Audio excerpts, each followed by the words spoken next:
का हो भौजी? का कहता नहीं देवर जी बोले? अरे 2-4 दिन से तोहरा के देखा तनी कि बड़ा ही मने मने गच रहतारू हो। का कहिए देवर जी, बड़ा खुशी के बात बना, यही से गच बाने। का बात बा हो, का बात बा? जाना तनी देवर जी, अपन मुखिया जी पूरा पंचायत में पानी पानी कोई देले बा। कैसे हो भौजी, कैसे? गावा गाई कोइले बड़े पानी के व्यवस्था। ई बेटर बा।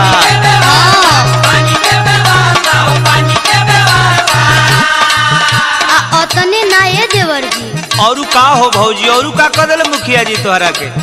मुखिया जी के पूरा सफाई पे ध्यान बा आजकल। अच्छा, नाला नूली साफ कोइले कोई देहला रास्ता।